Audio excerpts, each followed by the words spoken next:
CCJ is proud to partner with Avondale Partners and CNBC to bring you this conference, and it is now my pleasure to introduce our two moderators for today's session. First is Donald Broughton, who is the Chief Marketing Strategist for the transportation sector for Avondale Partners. Welcome, Donald. Thank you. Thank you. And last but not least is Morgan Brennan, who is a general assignment reporter with CNBC, where she's been since December 2013. So welcome, Morgan. Thanks. Thank you very much. And I will now turn the reins over to you two to introduce our panelists. Great, thank you.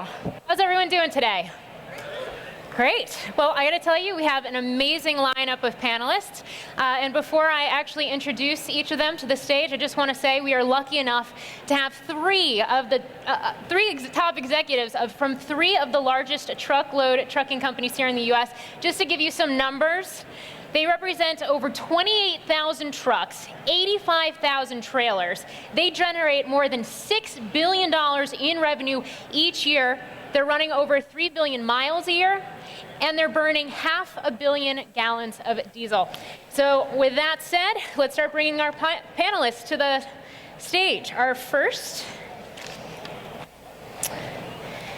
is David Parker. He's CEO, Chairman, and founder of Covenant Transportation. Welcome. Richard Stocking, COO and President of Swift Transportation. Welcome. And Derek Leathers, COO and President of Werner Enterprises. Welcome. And with that, I will turn it over to Donald. Thank you, Morgan. David, thank you for coming. Appreciate you being here. As the founder, CEO of Covenant Transportation Group, tell me what's special about Covenant. Tell me what's unique about you, your philosophy, your company. Well, thank you, Donald. Thanks for the invitation. It's always a great opportunity and a privilege to be able to talk about our company. You know, my wife and I started the company in 1986 with 25 trucks, and we both continually work in the company today, and God has blessed us, and we work very, very hard, as we all in this room do. But you know, the things that we really truly focus on in our company for 30 years has been one of wanting to provide the best service that's available within this industry. And our goal is to do that each and every day. Do we fail? Yes, we do. But our goal is to provide the best service. We really take a group of companies within Covenant Transportation Group, the group of companies that we have, and we focus on certain niches. And to give you an idea, one of the largest ones is our expedited marketplace, and along with e-commerce, and they go hand in hand with two drivers on a truck and making sure that the e-commerce freight gets there during the peak season and during the course of the year. So we focus on that, and it's going to be companies like UPS, FedEx, Amazon, you know, the who's of the e-commerce segment of the economy. Not only that, though, is that we also look at organic produce. We do a tremendous amount because we look at areas that are growing faster than GDP. It was our goal, is to stay in those areas. But you look at what segment of the economy needs that expedited. Who needs the trucks with team drivers? And organic produce is one of those. You know, just hauling produce is something that the shelf life is less, but even more so when it's organic.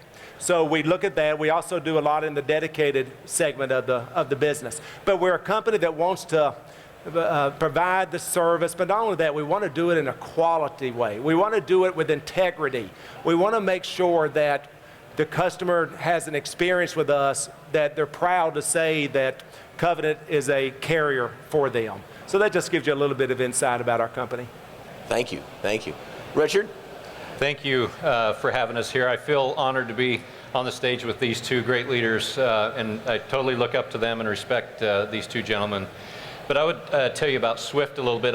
If I was talking about Swift, I've got to go all the way back to where Jerry started the company back in 1966.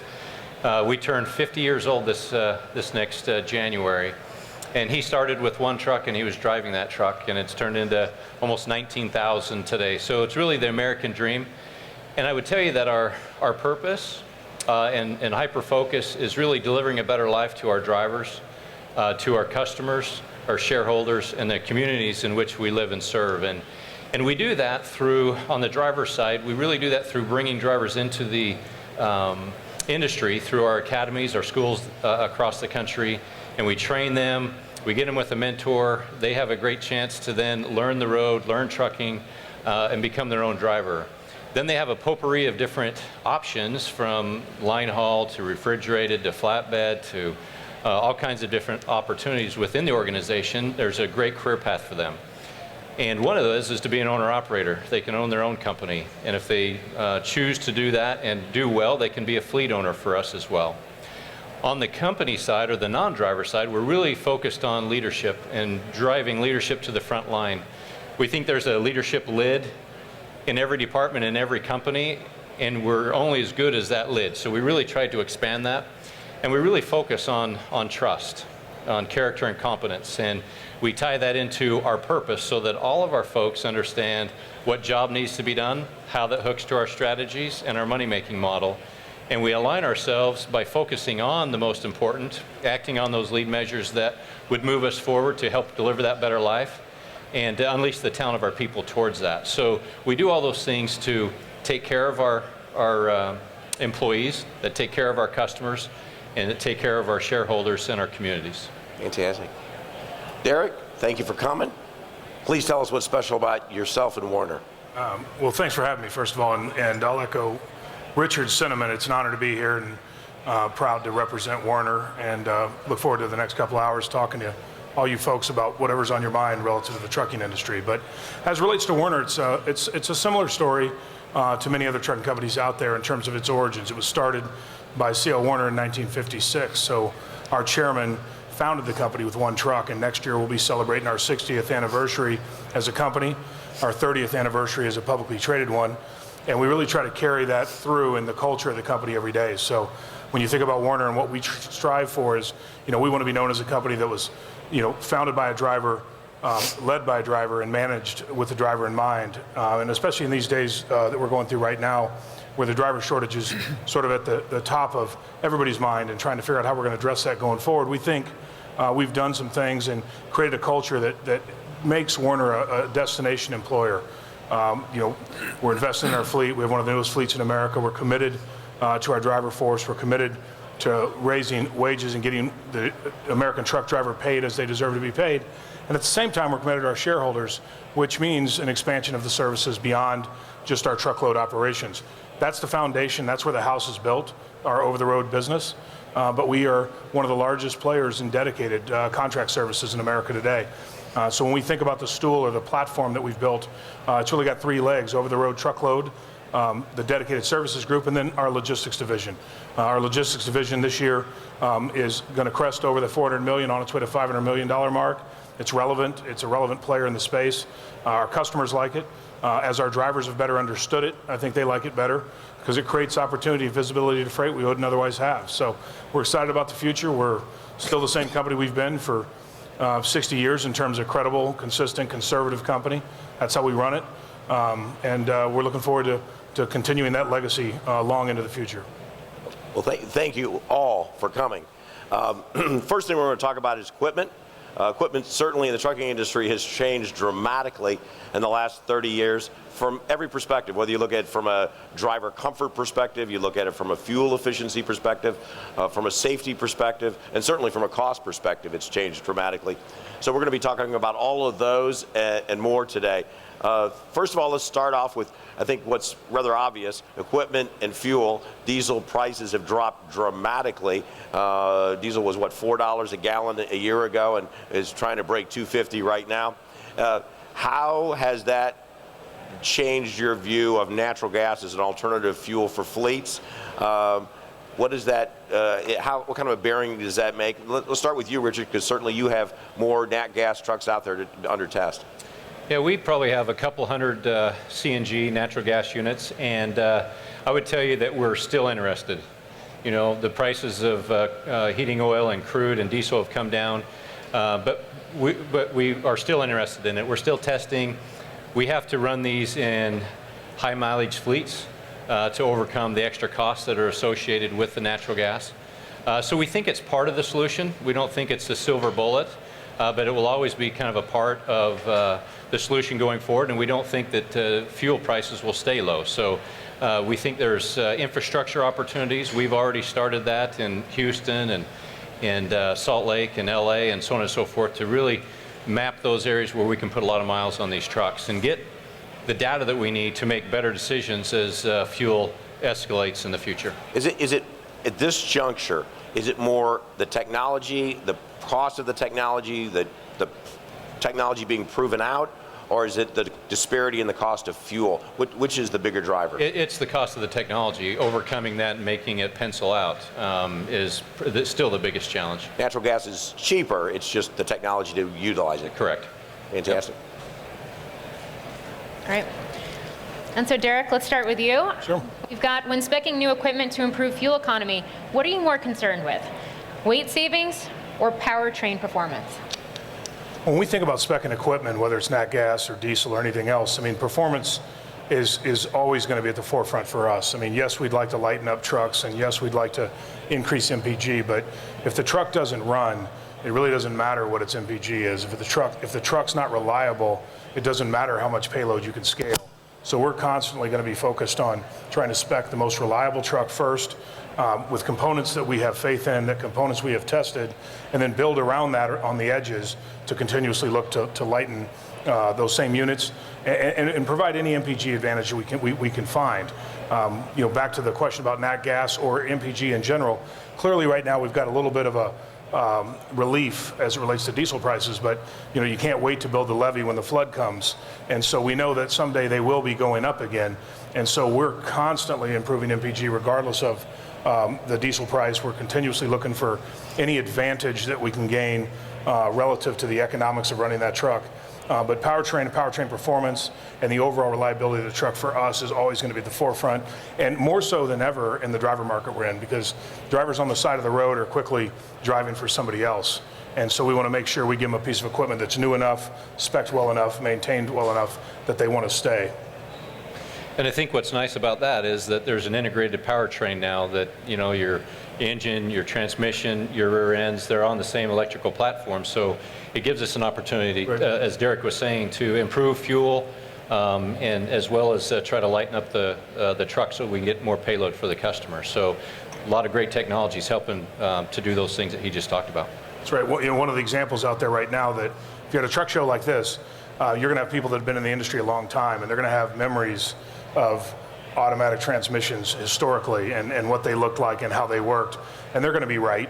And then you're going to have sort of new generation of folks that are using the automatic manual transmissions of today, and they're going to be telling you how effective they are and how bullish they are on them, and they're going to be right. That technology continues to evolve. We have to make sure and not live in the past and look backwards at what once happened, but really what we think can happen if we continue to embrace it. And the integrated drivetrain, like Richard said, is a huge advancement, and an automatic manual transmission that's designed at the OEM level up is a big step forward and something that we're pretty excited about. Yeah. Well, and that leads perfectly into what I want to ask next, which is the lower cost of fuel has to have changed the way you spec equipment. And that's something that I really love to hear what all three of you think. How has it changed the way you spec equipment? And can you walk us through some basic math of how you make those decisions? And maybe I'll start with that. And I don't know if Derek is going to get out of his baby blue Prius and into a Hummer. Well, all the Werner equipment is baby blue.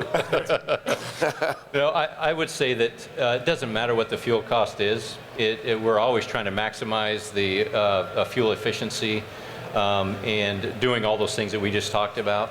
It's a huge cost. We owe it to the companies and to the country to make sure that we're doing the very best efforts to be focused on this fuel. So no matter if it keeps going lower, Donald, we're gonna continue to invest and test every aspect to try to improve the efficiency of that fuel. How about you, Dave? You know, from our standpoint, there's no doubt that aerodynamics has came a long ways in the last 10 years and continues to evolve very dramatically. And I think all of us are seeing some wonderful fuel economy just in the last couple of years. I was thinking about 2014 when Freightliner actually came out with one of the Evolution engine. Now the other makers are pretty much caught up with the Evolution engine, but it was a new horizon that came into the marketplace, and it's actually the first time that we had anything that we could say that the fuel economy was paying for the increase of the truck price. Was in 2014. Prior to that, from every EPA mandate that came out through the decade of the 2000s, we all took a hit.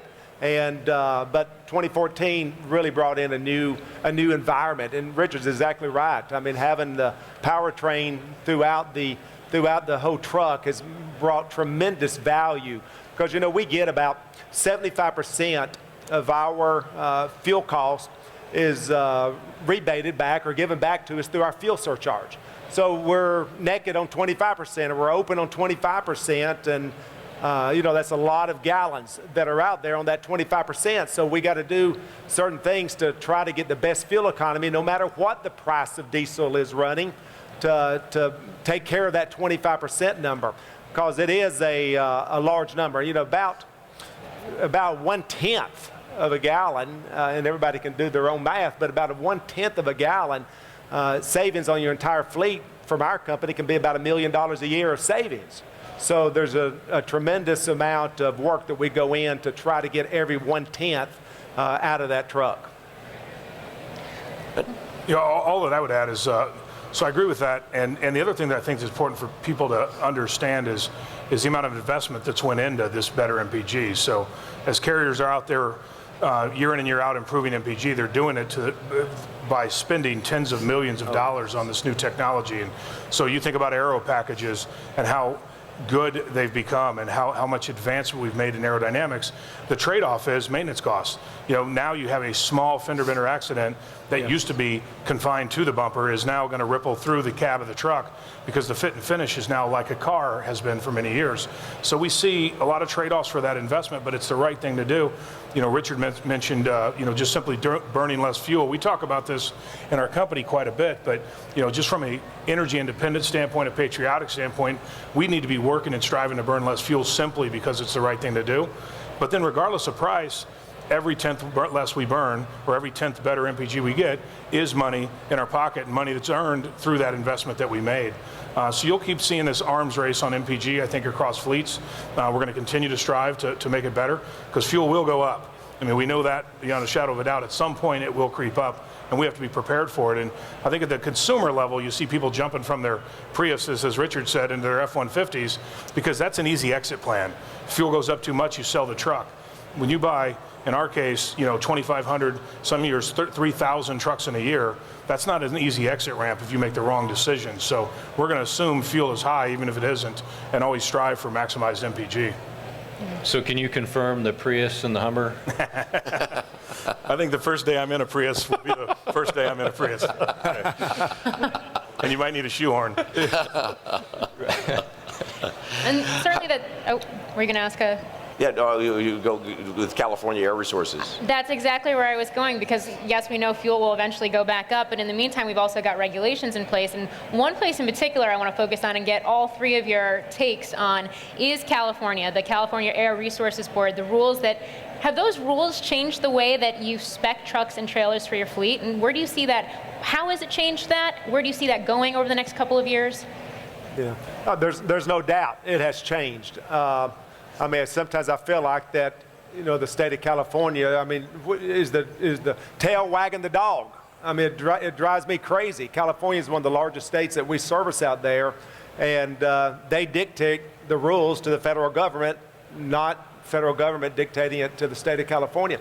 That said, we have to abide by all the different things that are happening. And so the CARB has been a major issue for quite a few years when you're talking about the amount of equipment that we all run, whether you're running 10 trucks or 1,000 trucks. There's a lot of cost that goes into that. And the skirts that you got to have, and the new EPA engines that you got to have, and the low resistant tires that we have to purchase, all dictated from the wonderful state of California. But the other side of that is there's 35 million people that live in California, and it's the 7th or so largest, quote, nation if it's by itself in the world. So therefore, we all do what they tell us to do. So they dictate it, we do it, but it has been an issue. There's some of those, though, that work out. And the skirts, I was a big complainer about it from a business standpoint, but it is getting a couple of tenths percent better fuel economy for us. So it does have some good values to it. And then on top of that, being the good citizen that we want to be. Yeah, I agree. I mean, California is an interesting place, obviously, and as David mentioned, there's a lot of people that live there, and I'm sorry for them for what some of the stuff they have to put up with. But we do a great deal of business. We have a lot of customers we care about, and we're going to continue to do business in California. And he's also right that some of the stuff through CARB has worked out well. I think our biggest complaint would be we'd like to live in a world where the government legislates or sets standards on improvements in miles per gallon or in emissions or in greenhouse gases or whatever it may be, and then allows the private industry to find a way to meet those criteria. Where CARB goes a little too far sometimes is when they start mandating at an individual technology level or start telling you exactly how you have to get there. Because one of the things that gets lost in translation is, and I don't want to offend anybody here that's selling these various products, because the products work. So individually, trailer tails do a very nice job of what they're designed to do. Trailer skirts do a nice job. Low rolling resistance tires do as well. But you don't get the 1 + 1 = 2 type effect, or certainly not 3, when you put them all on together. And so if we think tails closing the gap between cab and trailer and automatic inflation systems on our tires is the right solution for Werner, we want to be able to do that. If somebody else wants to do skirts or whatever the case may be, they should be allowed to do that. And CARB is overreaching at times with how specific they are in what they want to mandate. Because they say you must have skirts. Right. They say you must. That's right. That's right. And so they're sort of giving you the mandate and then mandating the solution at the same time. And I think that's a bit of an overreach. But again, skirts are something that we were skeptical on at first. We would have rather had the opportunity to test them ourselves under our own timeline and implement them under our own strategy. But due to the volume of business we did in California, that got accelerated. They do work, and we're happy to use them now. So I'd agree 100% with these two gentlemen, exactly what they said. And I would just emphasize that we really need one national standard that we can live by. When one state makes these standards and then we have to live by them on the other states, it just costs extra money, which then we have to pass on to our customer, which then passes on to the consumer. So if we could get one standard like Derek's talking about, we would be more efficient, we'd be more effective, and I think we would probably produce better results than we are today. I agree they work, and we're for them. It would be wonderful to have one national standard. So essentially you have a goal and you let the marketplace figure out the best way to achieve that goal. Right. Yep. That's what you're having. And we can innovate, and you can have disruptive innovation. You have all these different ideas coming, because the best ideas haven't been thought of yet. So if Werner comes up with some innovation, and Swift and Covenant and others, and we can share best practices back and forth, I think you'd probably go farther than the requirements that we have today, or at least the results that are produced. I have a question from the audience real quick involving CARB, and that answer you just gave, Richard, is a great segue into it regarding having a national standard. But do any of you on the panel actually transfer loads at the border to avoid purchasing all CARB compliant trucks? We don't today. We do not. No. Now, that's an option in the future if it gets wild and crazy, probably, but not today. Okay, very good. And David, we had a question that came in regarding automated manual transmissions that you were talking about. Do you see those becoming the standard in over-the-road trucking in the very near future, or is that something that's still years off? Yeah, no, I do. I had a Freightliner was in the office this week, and they're up to about 45% of their total is automatic transmissions, and we have about 20 in our fleet.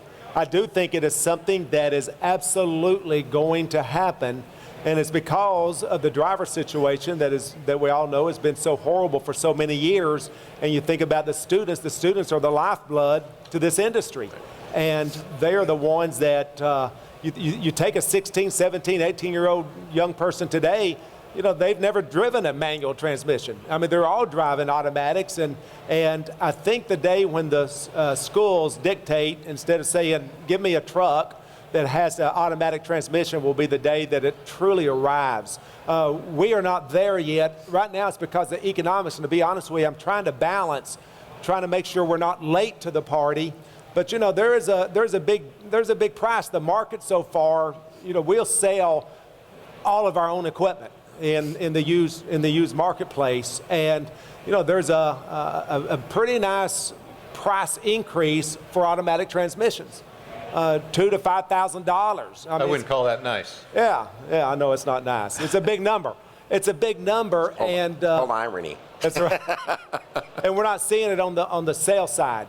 And so the thing is that when you got a $2,000, $3,000, $4,000 variance between what I'll pay for it on the new side and what I can get for it on the end of the life of that truck, that's the reason why we've not done it yet. But I hope that we don't get too late to the party, because if all of a sudden everybody goes to them, then we may be too late. I would say that we're buying 4,500 to 5,000 trucks this year, and 90% of them are coming in with automatic transmissions. We really like them, and I think it will be the wave of the future.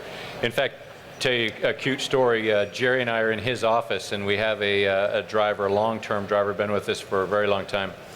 And we're trying to give him this automatic truck, and he's like, "You're never going to get me into an automatic, get me to drive this wimpy truck." And we said, "Well, just take it over to LA and come back, one trip, and then let's talk about it." He goes over to LA, he comes back up to our offices, and he said, "I told you you'd never keep me in this truck, but I don't think the two of you could get me out of this truck." Yeah. And he totally changed his perception, and that's what's really kind of happening. These things are like driving a motorhome. They're easy. Even Derek and I could probably drive one. So yes, I think we're seeing more husband and wives come into the industry. We're seeing more women come into the industry.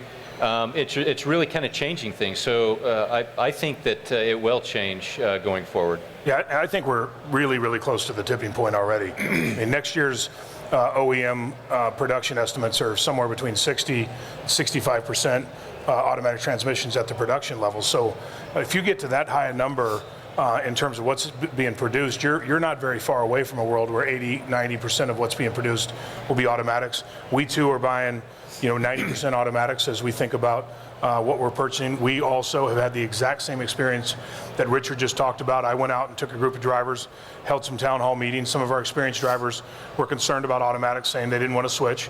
We don't have a problem right now. We don't need to make anybody switch because we still have enough manual transmissions. But we've asked many of them to take a test. Take it out. Take it for 2 weeks. When you're done, you can give it back. The acceptance rate or the non-return rate on those trucks is about 90%. So 9 out of 10 of them say, "Nope, I'm good. You can't take it back from me. I want to keep it, and I want to keep driving it." And then you add in distracted driving and the reality of what's going on out there today. And it's just one less thing for the driver to be worried with. C.L. Werner, our founder, still drives. So he still has a truck. He still occasionally makes deliveries, and he delivers all the time in his cattle operations. He recently asked for his new truck to be spec'd with an automatic transmission. And he can't stop talking about what a game changer it is in his life and how much easier it is for him to make his deliveries than they've ever been before. So to have a spokesperson like that in our fleet that can go out, talk to our drivers is a pretty powerful message. And then let's follow on with that. It helps the driver's life. It costs more. You don't think you're going to get it back when you do the resale. But does it change your fuel economy? And if so, by how much? And I'm not so sure that eventually we don't get it back on the back end. But yeah, that's where I'd be as well. I actually think, and it's early to tell, and so we have to be conservative. Yeah. We have to assume and model for the worst and assume that we may not get it back. But we've seen, and I believe that like anything else, once the data's out there on reliability, on lower maintenance costs, on higher MPG, and on lower accident rates, that used market will respond. We've seen it happen in Europe. We've seen it happen in places that are out in front of us on automatics. I think that'll happen in the United States as well. You're always going to have a population of drivers that says simply, if I'm not shifting, I'm not a truck driver. And that's okay. But I think you're going to still see this conversion happen very rapidly. And I think we start to see that on the back end, and we start to see it in fuel economy. I mean, if you put this adaptive cruise on, and to Derek's point, there's 2 or 3 less things he even has to worry about. This thing's looking 3 miles ahead. It's surveying the roads. It's giving power. It's taking power. It's letting it cruise to get up the next hills. It's doing a lot of different things that the driver doesn't have to do anymore. He's focused, and that should improve safety as well. So you've got to look at that safety operations that will save you money in the long run as well, Donald. All those things add up to outweighing the cost. And you can't, unfortunately, you can't really ever prove the accident that didn't happen, but you're saying you're going to get it back through fuel economy. Yeah, sort of. We'll talk more about that with these forward-facing cameras, because I think you can tell answer that very question about what accident did not happen. But I do think you can statistically say with some certainty, at least we can in our fleet, that the automatic transmissions have lowered the accident per million mile rate compared to their manual counterparts. There's no question. And we've seen that, and I believe that is just intuitively as simple as it's one less thing that I'm stressed about, it's one less thing that I'm distracted by, and it's that much more focus on the road ahead. That's right. I also agree, nothing compares to some of the forward collision avoidance technology that's out there, and that will be the big game changer, but automatic transmissions do make a difference. Yeah, they do. Well, they sold me.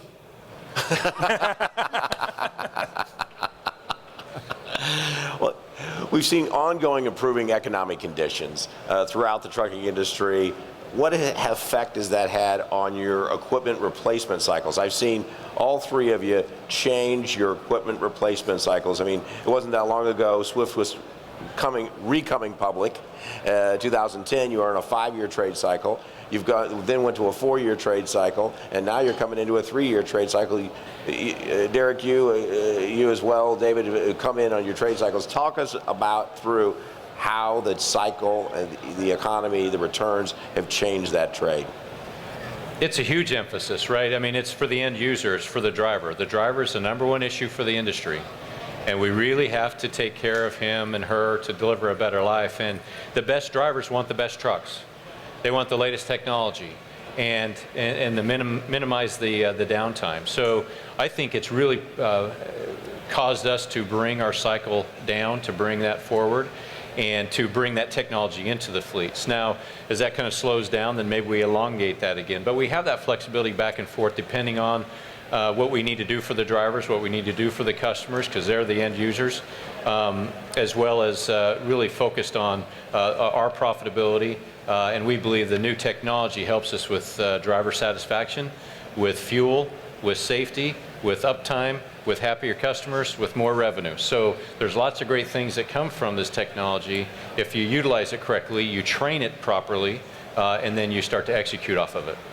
And I'd go back to something David said a minute ago, because I think it's spot on. I mean, we've lived through many years of trucks that were more expensive and less efficient. Right.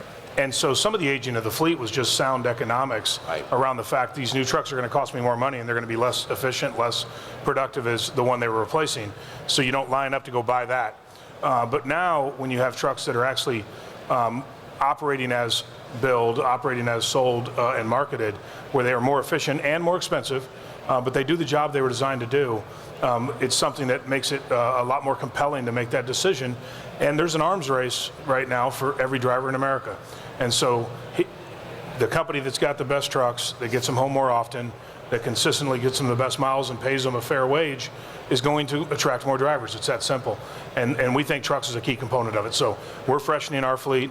You know, we'll be in that 1.7 range, between 1.7 and 1.8 average age of fleet by the end of the year. And we'll probably go lower next year. We're going to keep analyzing it, and we'll let the market conditions determine where the sweet spot is for us. In ours, we've always been in that 1.7, 1.8 time frame. And the reason for that is because we operate our company with very few shops. And so we contract out most of our maintenance facilities, and being in the expedited marketplace, we can't be on the side of the road. So we do with all the safety and enhancements and all the driver stuff inside the truck, and try to make it where the driver loves it and wants it and keeps that truck. But ours is much more, we cannot be on the side of the road from a maintenance standpoint with a load of Amazon wondering when we're going to get there. So those are the kind of things that we look at. And even during the 07, 08, or 08, 09 time frame, we kind of went up to that 23, 24 month trade cycle, but we took it very quickly back down to that 1.7. And there is a direct correlation, as we all know, between average age of trucks and maintenance costs, and especially when you are depending upon contract labor out in the marketplace. Okay, and so we've just talked about technology around fuel economy. We've talked about technology around increasing safety. What about self-driving trucks, autonomous trucks? We know Freightliner came out with theirs earlier this year in May. Is this something that we're going to start to see hit the road? I mean, when does the adoption happen for that? Does it happen? Yeah, I think fully autonomous trucks are obviously well out in the future still, but we are, very excited about the boundaries they're pushing with autonomous truck technology right now. And Freightliner's truck that they recently debuted is exciting for the industry, in my view. I think it's similar to when we went to the moon. We didn't go to the moon as a nation thinking we were going to colonize the moon and show up and be watching movies on the moon someday soon. But we did use it as a way to push the very limits of technology in many other aspects of our economy. And the autonomous truck's similar. The components that make that thing work, we're slowly adopting right now as we speak of the collision avoidance technologies, lane departure technologies, rollover stability, the forward-looking, as Richard talked about, 3 mile down the road topography ability of these trucks to kind of give and take away power as needed. That stuff is critically important to the future of our industry. But at the end of the day, the same reason you can't use rail to get 75% of the goods and services of America to the dock is the same reason I think the fully autonomous truck still needs a driver to put it into the dock, to hit the hole, to get to the back alley, to make the delivery. But there could be, over time, some easing of the driver's workload between A and B, no different than what you see with pilots. In theory, those planes could land and take off on their own. In reality, we all are more comfortable when we get on the plane and we see a couple fellows sitting in the front that's ready to actually participate in that activity. I think it'll be similar on the truck side for some time to come. Yeah, we're very excited about this. In fact, my wife and I actually were in this autonomous vehicle in Nevada. And I tell you, we felt extremely safe. We were, and it's got a plate, right? It's legal. It can drive up and down the roads. And we were on a 2-lane road and trucks passing us. And at first I was a little bit kind of nervous that nothing was, no hands were on the steering wheel. And a gust of wind come up and hit us and actually stayed in the lane. We were going around corners and it was driving just like a semi would. And so I agree. I think it's exciting. I think most of the technology that's on that truck we can actually get on trucks today. The autonomous piece is still forthcoming. To Derek's point, you still need drivers, but can that driver do other things? Can he be calling customers? Can he be tracking freight? Can he be looking for traders? Could he be entering orders? Could it be a college student that's running between Salt Lake City and Kansas City and doing a little bit of homework on their way? I mean, there could be lots of different things that they possibly could do. I think we just have to keep an open mind for it, and that's a great example of the airline industry. We trust that we're going to get there on time and that we're going to be safe, and I think eventually it'll happen with this autonomous vehicle. It told us when the exit was coming and that we needed to take over. So it was communicating back and forth to us. So I'm really excited about it. I think drivers will like it for safety and kind of reduce stress. They could do other things. I think the investors will like it because of the possible improvement in productivity and safety. And the customers will like it because of the capacity that it could bring into the industry. So again, it's several years out to Derek's point, but at least I'm glad we're thinking outside the box and there's great technology out there. So I shouldn't be surprised when Swift announces they've bought DeVry University or Phoenix University. Our students drive and study. Be surprised. You want to answer that? Did you have something on that? Yeah, no. The only comment I'd make is I'm the oldest one up here, and I'll be retired before it becomes a major part of the industry. I think the insurance industry has got a loud voice that we've not heard from. Yeah. And what's they're going to be their take. I know one thing today, every one of us in this room, if we went by on the interstate and saw a truck and the driver over in the passenger side, I'm scared. And so there's going to have to be some time that's going to come about it. And I hate being the Debbie Downer, but you know, because I don't go automatics and I don't go with, but having 17-month trucks, I can correct my mistakes real fast. So I'm just watching, listening, and keep selling and trading trucks. If I can interject a question regarding the autonomous vehicles while we're on the subject. If you define the autonomous vehicle as a single truck on the road operating independently of other trucks versus the platooning concept, which obviously is 3 or 4 trucks in succession with the lead driver, which of those two technologies do you see kind of winning out in the future? Well, I mean, they're interrelated in so many ways. I mean, the same underlying technology that allows us to even dream of an autonomous truck is similar in nature to that allows us to think about trucks platooning. I think realistically, if you think of a driver still in each of the 3 trucks, getting to a world where we can use technology that exists right now to allow trucks to platoon and to be able to save on MPG, lower accident costs, stop kind of the centipede effect on the highways of space being created and then closed and created and then closed, has more promise in the short term. But we've got significant obstacles to get through to make something like that happen. You know, the correct platooning distance in many cases is in direct conflict with following distance laws at a state level. And so the amount of regulation and red tape and issues that are going to be that we will be faced with, I think will be significant, but at the end of the day, it's the right thing to do. Similar to Richard's comment, I was in Stuttgart, Germany at Mercedes-Benz test track and testing the forward collision technology over 10 years ago, and I'd actually have to look because it might have been more like 12, and was in a truck with the engineer who designed it, having a picnic lunch in the track as we went 60 miles an hour directly toward him, and the driver put his feet on the dash, took his hands off the wheel, and I was obviously a little concerned. And I said, you know, what happens if this doesn't work? And he said, well, he designed it, and so it's his problem. And it worked flawlessly. It stopped the truck as it should. It did the work it should have done. And yet here we are a decade later, finally getting to put it to work in our country because, you know, we take these things slowly, and there's probably good reason for that. But it's going to be a slow, steady progress, not a tipping point moment where you see this stuff just flow in one day to the next. As long as David Parker's in the first truck, I'm okay. That's right. You know, platooning may even get here before the autonomous vehicles, but both technologies are very, very interesting. In mind on platooning, it sounds great. I mean, drafting, I like that. I think we can get better fuel economy, but I haven't seen, including us in this room, and that is that if I got 1 million miles and you got 2 million miles of driving, I always want to, if a snowstorm is coming, I want to be driving the vehicle. Yeah. And, you know, we put 3 together, who's going to determine who's going to drive that front truck? And so I don't know how you get there, but it makes a lot of sense. Yeah, it's an interesting comment because we joked about that in our company too. If you ever did get to this platooning concept, the amount of arguments that you'd be dealing with at the driver level. Turnover go up 50%. Who goes first? Who goes first?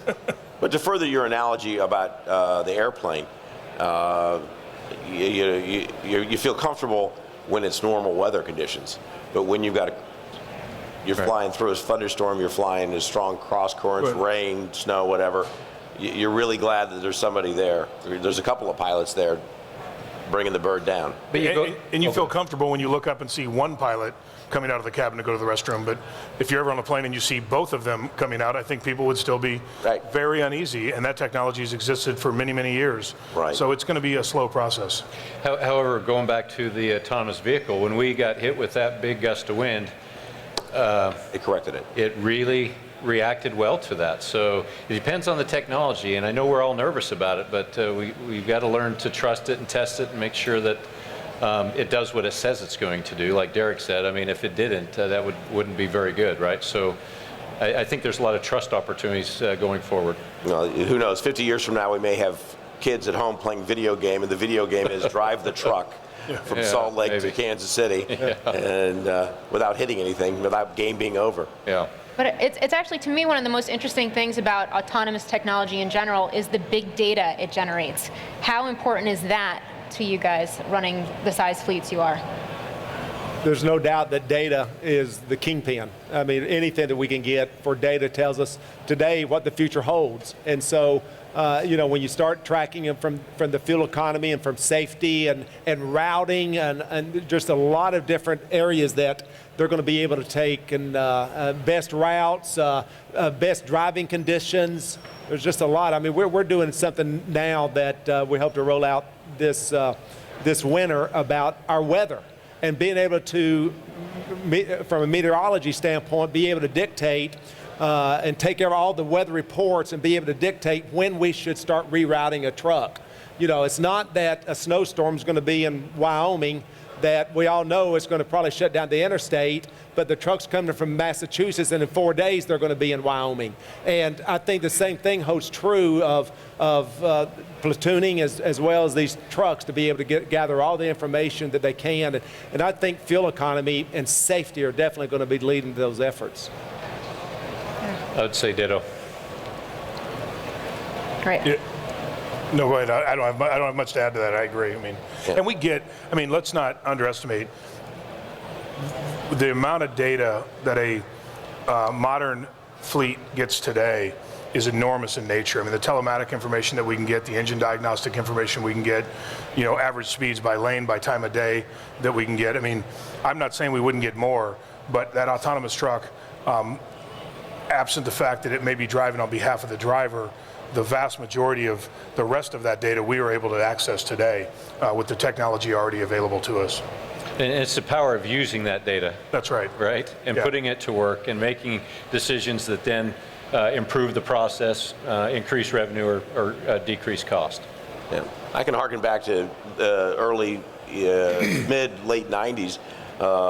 Werner was recognized as one of the 100 best places for information systems workers to work in America, and you would think that's a trucking company, and you corrected me early on, Derek. You said, no, we're a logistics company that happens to use trucks to move inventory on a regular basis. Right. It's a different way of thinking about the world.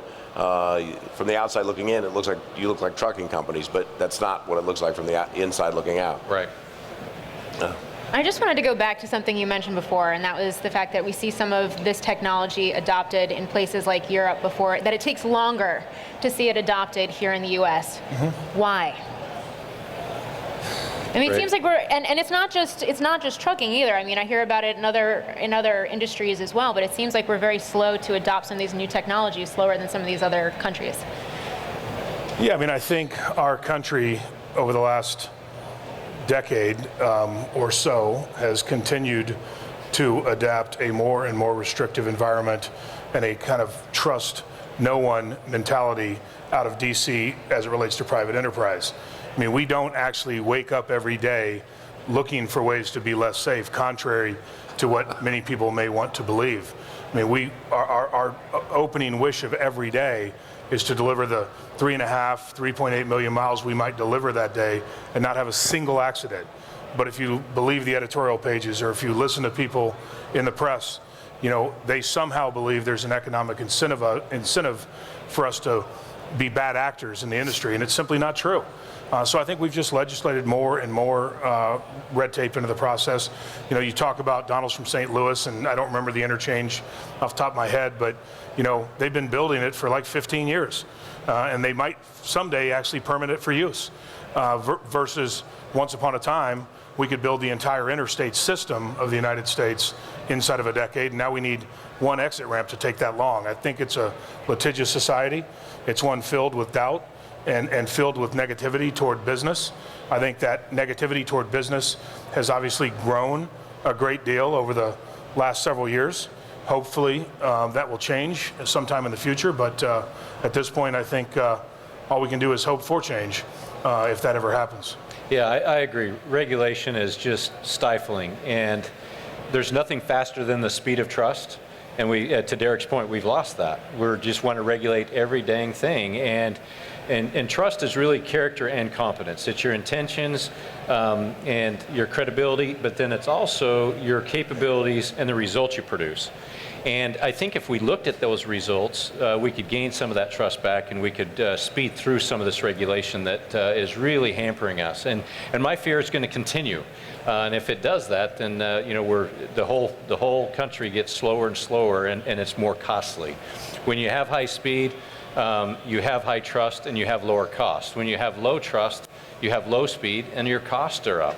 It's just like 9/11 after that whole situation. You look at the airports and the time it took you to get there, and the cost that it took, and the speed really slowed down. So I think we've got to reboot somehow, and I'm not quite sure how we do that, but somehow we got to reboot and start trusting again. Yeah.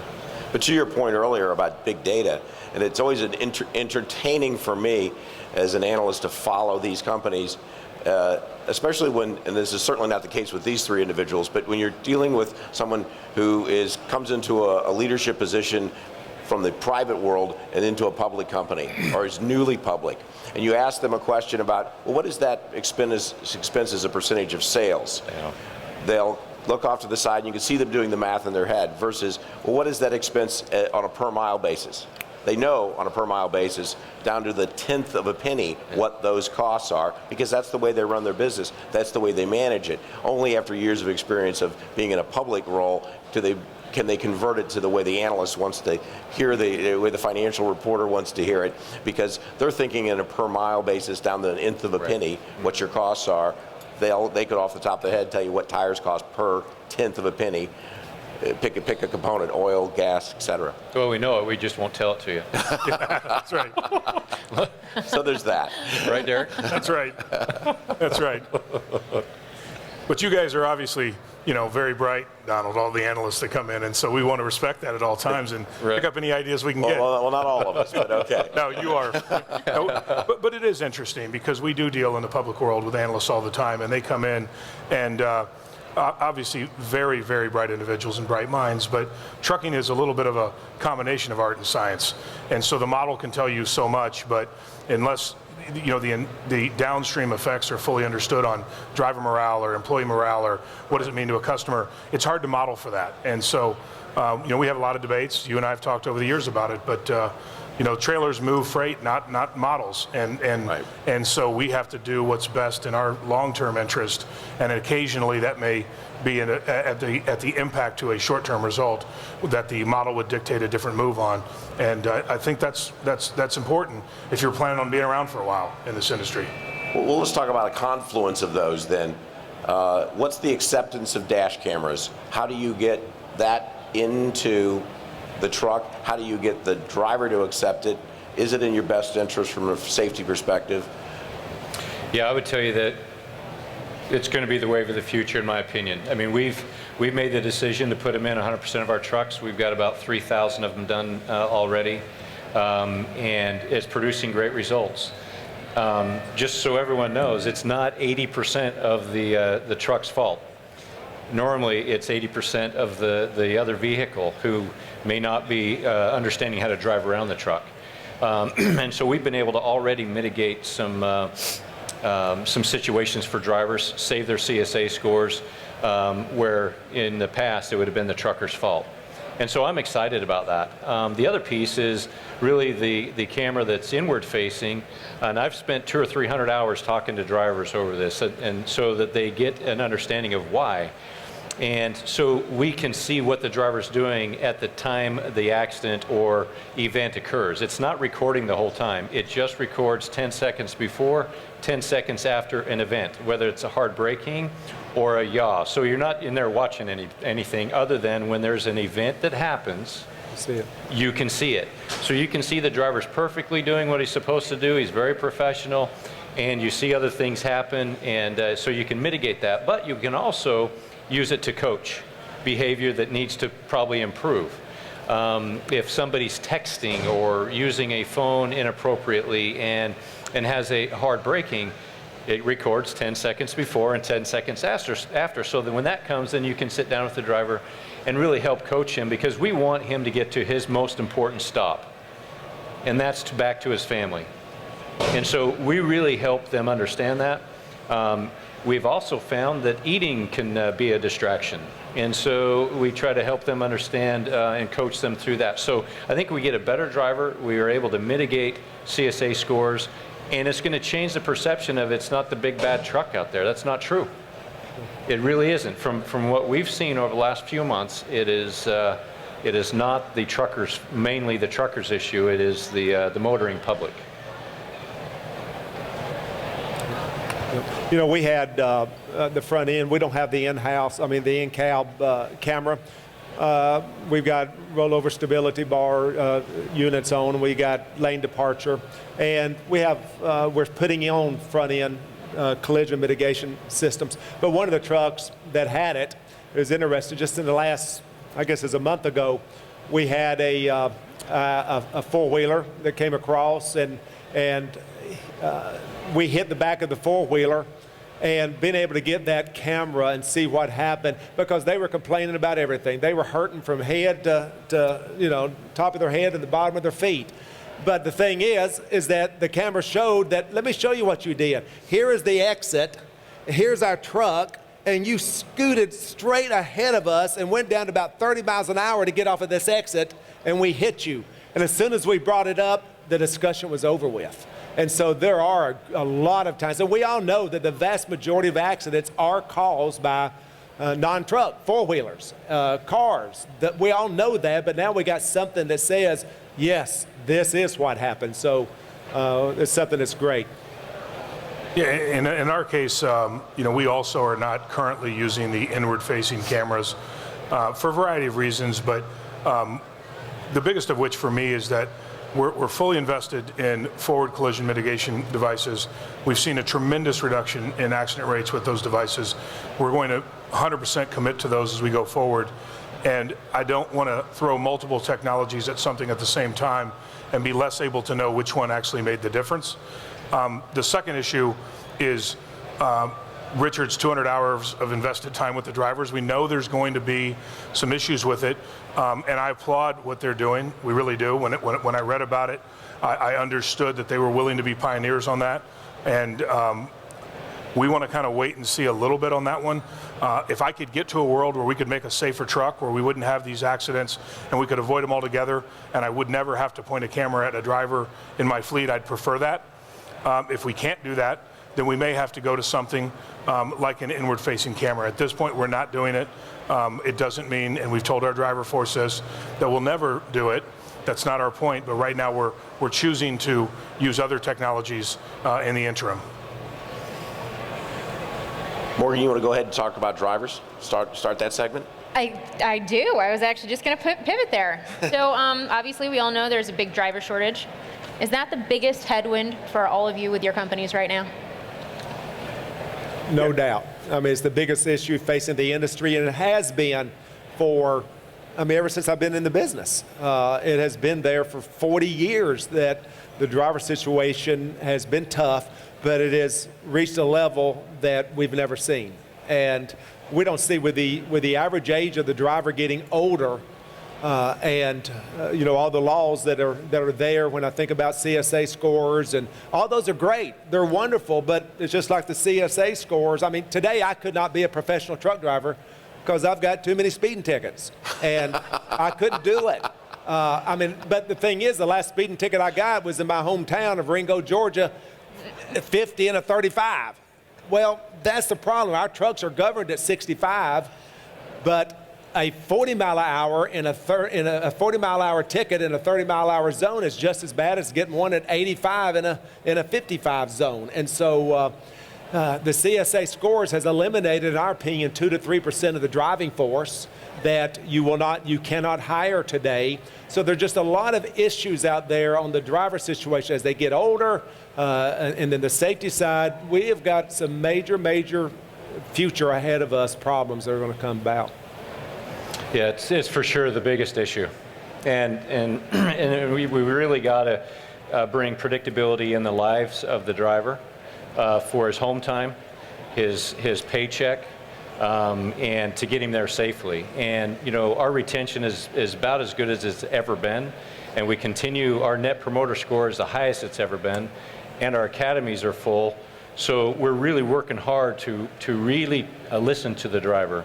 We have opportunities for them to communicate with us very quickly and score everything about our company, every phone call, every interaction, and soon every shipper and consignee. And so we can take that data and we can show them what we're doing to help solve those problems. And they see that we're working on it. They see that we're trying to protect them and clear their path. And so it's a huge issue. We're going to really have to continue to innovate to bring more people into the industry.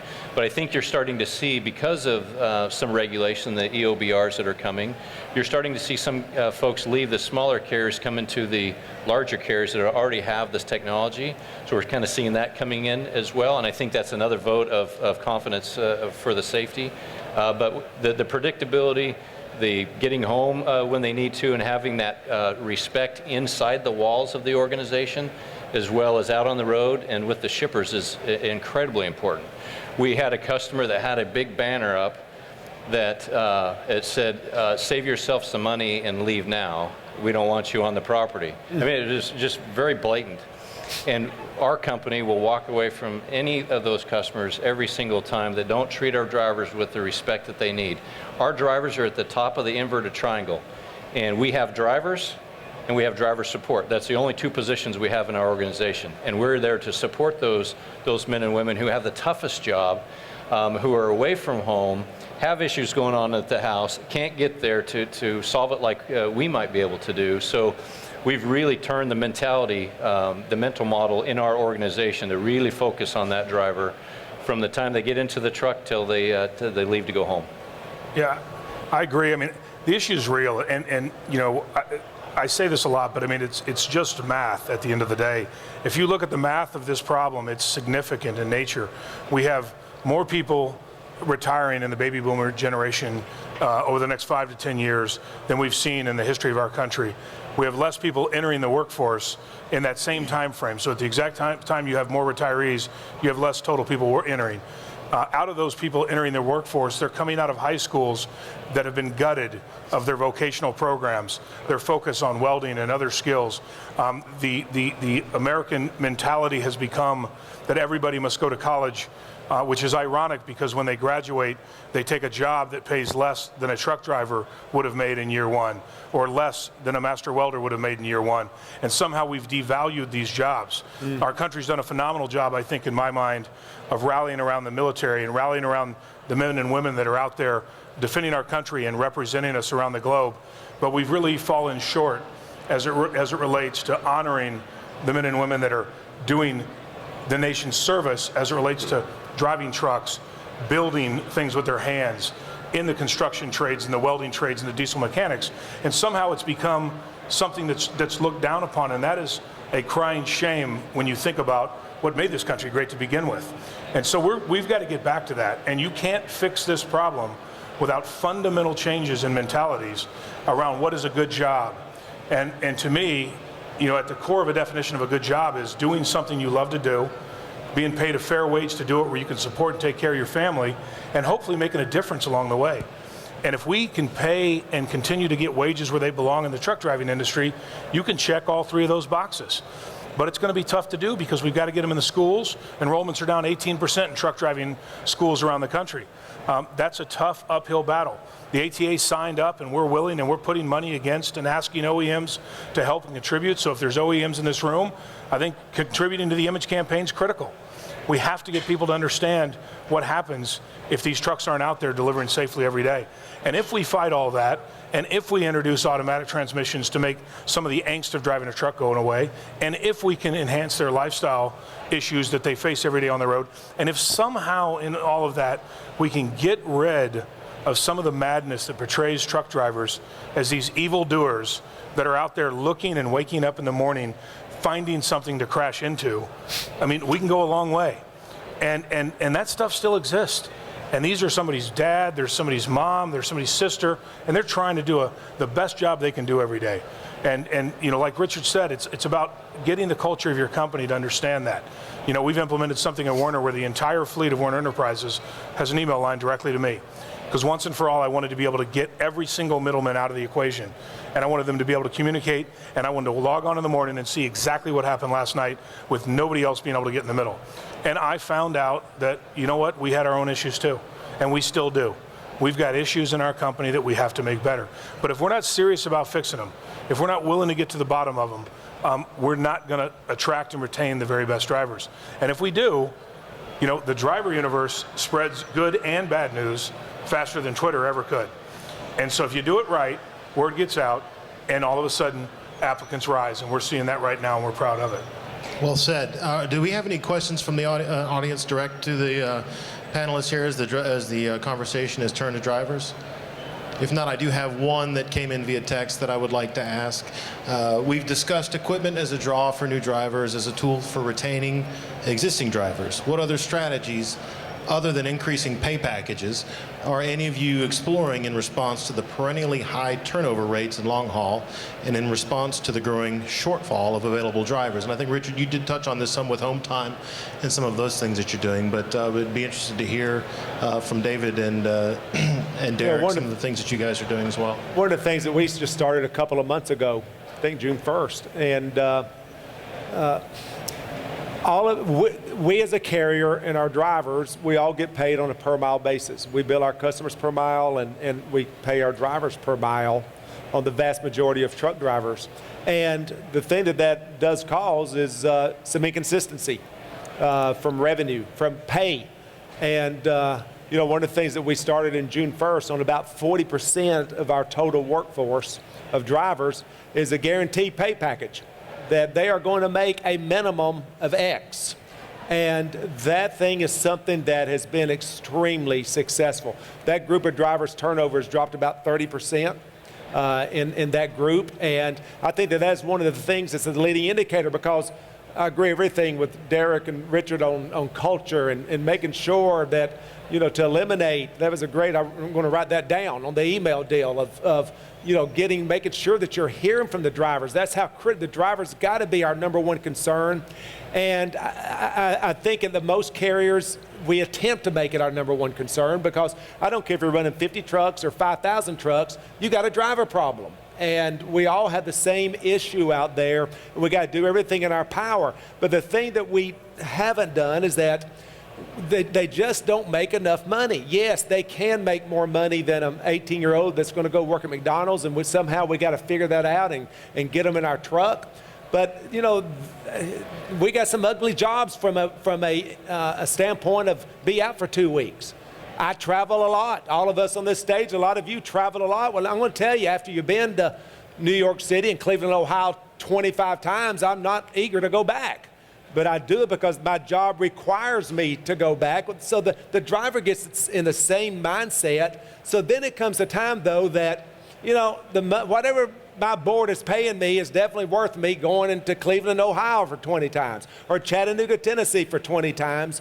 But we don't do that with the drivers. And I think it's a leading thing. When I sit there and watch some of the private, you know, we all brag about, led by us, that, hey, you want to drive as a team? Hey, you can make $150,000 a year as a team, and you can. You know, the thing that we probably don't say is that, you know, it's the 20% that do it, the 80% don't. And because you're always going to take the good stuff. But that said, when you got companies like Walmart that are advertising all the time on every radio station I turn on, and those guys are making $80,000, $85,000 a year, and none of our single drivers, predominantly in this industry, are making $80,000 or $85,000 a year. So is it a quality of life issue? The answer is yes. But before we can help the quality of life, well, we got to keep helping it, but before we can help the problem or correct the problem, it's a pay issue. And none of us, we've raised driver pay about 20% in the last 3 years. But the problem is that we're always going to chase our tail, I'm concerned, because do we ever reach it? You know, our international sales job is an ugly job, but there's an amount of money that says, I'll do this job. And we got to find that with the truck drivers. I speak to about, say, 2,000 people a year, either in our company or at traffic associations, and there's one question that I always ask. And these are people that are counting on the trucking industry for their paycheck. The people that live in this industry, that are non-truck drivers, predominantly that I speak to on this, but I will ask the question that says, how many of you in this room, please raise your hand, if you are telling your son or your daughter or your nephew or your niece, because every family has that person that hasn't figured out what they want to do in their life yet. Well, those are great. Come on and drive this truck. And folks, I get 1%. Yeah. I mean, I might get 20 people out of 2,000 to raise their hand, and they are the ones that are making a living in this industry, much less the ones that know nothing. And that's the problem, they know too much about it. So therefore, they said, this isn't it. But we got to get the pay up as we're working on the quality of life. Well, I know you've all made significant pay increases in the last couple of years to your drivers. Before we run out of time in this segment, let's make sure that we've got just the last 3 questions are asked here. So let's just start at the bottom and work our way up. Morgan, you want to take the bottom for the last question? Before we do that, I want to get into something else, and that's women drivers. Ah, okay. Because that seems like you got about 50% of the population, and the recruitment rate, or I guess the number of women that are actually driving trucks has remained very, very small. I know you guys are trying, Derek, I know, for example, Werner's trying to recruit more women. I actually crawled around in some trucks today and was surprised that I could reach the gas pedals. So it seems to me that the design on some of these trucks is changing to cater to more women as well. How important is that to get more women driving these trucks? Because it seems to me that's a big potential labor pool. Yeah, our perspective on it's pretty straightforward. I mean, the industry's got about 4.5% to 5% of the drivers are female drivers today.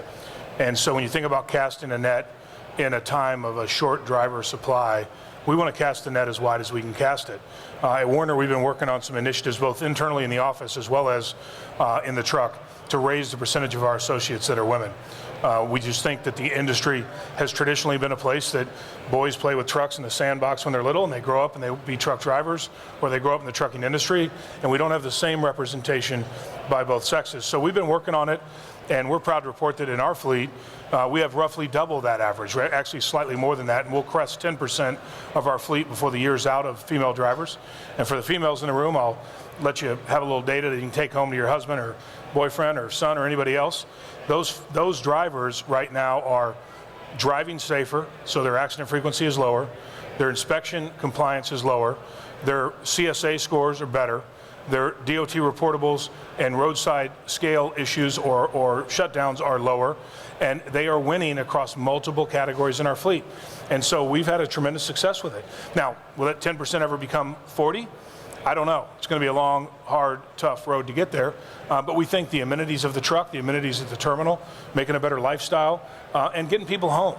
You know, if you get people home more often, that's going to be the single biggest obstacle in many cases to having more women drivers, is making sure we have routes that get people home consistently. And so we're focused on it. It's a matter of importance to us, and I think it's an opportunity for the industry. And I would agree. We're definitely got focus in hiring women and husband and wife teams, so on and so forth. And you know, the feedback that you get out there is they really want respect and treatment. They want honored home time, and they want miles and money. They want those 3 things. And so we're extremely focused on that. I don't know that we're near 10%, but we're probably north of 5 or 6% women drivers in our fleets. And I don't have all those statistics, but it's something that we really got to focus on because it is a bigger labor pool and an opportunity with the different types of fleets that we have that might be attractive to the women drivers. So we support it 100% and hope to bring more folks in. I think for Swift it's a bad idea. You Yeah, should just sure not you do. pursue it at all. That's just my 2 cents. Yeah. Now, David, you've got quite a high percentage as well. Yeah, yes, we do. We have for many years have gone after a lot of the ladies, and I agree with everything they just said. Without repeating, I agree from the safety standpoint that Derek was talking about. And we're right now, I've got 16% of our total workforce is ladies. So it is something that we see. We want more. We want more. So we do a lot of different things, women for trucking and those kind of things that we stay in. Alerted to. And David, how many of those are in team situations of the 16? The vast majority of it. Yeah. 80%. Okay. You said it's the 3 M's. Repeat those again. Oh, I was telling Donald this story yesterday. When I started my career 25 years ago, And back then, training kind of consisted of follow this guy for a few hours and then put a headset on. And so the gentleman I followed, and he's retired now, his name Mike Bethea, and he said to me, he was from North Carolina, he said, boy, there's only one thing you need to know about this business. If you can learn this, if you're smart enough to learn this with your Princeton education, then you might be okay. And he said this business is as simple as mama, miles, and the machine. And his point was, you get them home, you get them the miles, and you give them a good piece of equipment, and you're going to be okay.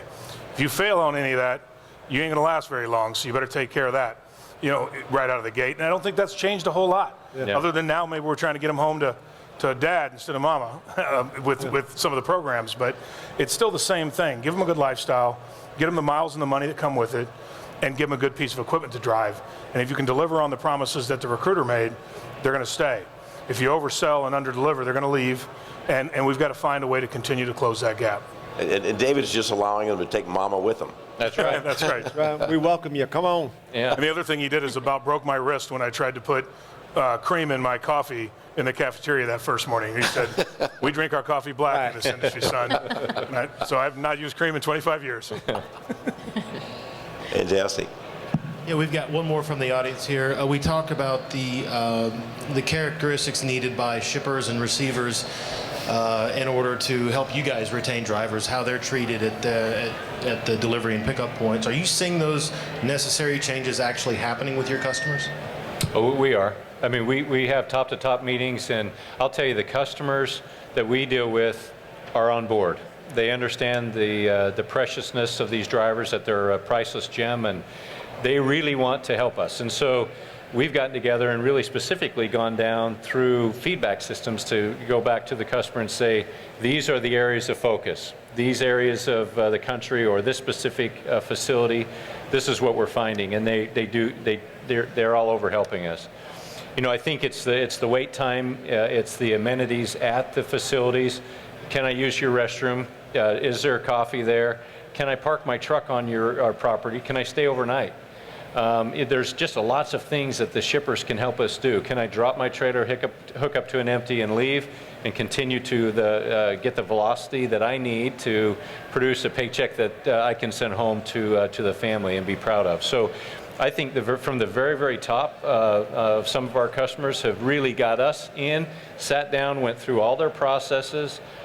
We found where we had gaps, and they have invested, spent money, and been more than willing to help us hang on to our drivers. They realize what's at stake here, so we need every one of them. And again, it goes back to the respect. If you can't do all those things I just talked about in a facility, you're really not respecting that individual very much. If it's hot outside, you won't let me idle my truck in the night to get some sleep, and I'm forced to do something, that's really not respectful to that individual. So there's a lot of things that I believe the customers do to help us.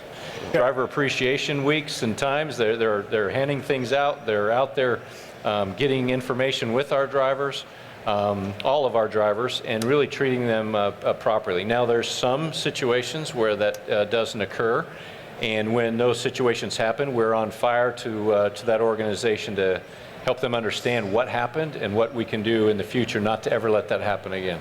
Yeah, I think it goes back to something Richard said earlier about trust. I mean, I truly believe that people are generally good. Truckers are generally working hard every day to be safe. I think shippers are working hard every day in general to make the driver's life better. And then you have some bad actors. And the good news is a lot of the bad actors, if you will, have reformed their behavior as they take the driver's situation seriously. They're listening. They're trying to get better. Some of those changes are slow coming, so one of the hardest things is when you're working with your driver force and you know in your heart the shipper is spending millions of dollars to fix something that's inefficient in their network, but it's going to take time, and you're asking those drivers to trust you and stick with it, and you're trying to make sure and keep them whole in the interim. But then there's others that are sort of going through the motions and are not really actually trying to improve the life of the driver. And in those cases, we have to go out and sit with those shippers and let them understand that the dignity is not for sale. I mean, I had a talking down to me session not too long ago at a shipper where I went down and visited them, and the chief procurement officer came in and basically tongue lashed our group for a long time because we didn't understand that that was their model and that's the way their shipping practices work, and we need to adapt to it. Well, to adapt to it would have put our drivers in very, very consistently uncomfortable situations. So the lady said to me, well, we'll pay for that. We'll put that into the rate. We understand it's terrible, but we're not going to change, and that's our model. And that conversation ended literally with us saying dignity's not for sale. I can't put them into that situation, and I can't sell their pride. And so we exited that business. I know fleets around America are making those tough decisions, and we don't take it lightly. We'd like to work with our shippers to improve, but if they're unable or unwilling to consider improvements, we have to go where there's places that there's other shippers that will, and there is enough freight for us to make those choices. I think we need to look at our drivers like we look at our military, and we need to show that kind of respect to the men and women out there. When we get to that point, we'll know we've made positive change. Well, I know I've got one more thing we want to talk about drivers, but I'm going to save it. It'll make the great entry. I want to stay on schedule. So. All right, yes, thank you. Then we are up against a 15-minute break. We will meet back here at 2:45, but how about a round of applause for our panelists as well as our moderators? And at 2:45, we'll begin with Donald's last question regarding drivers and then move obviously on to economic demand. We'll dig our heels in on that one.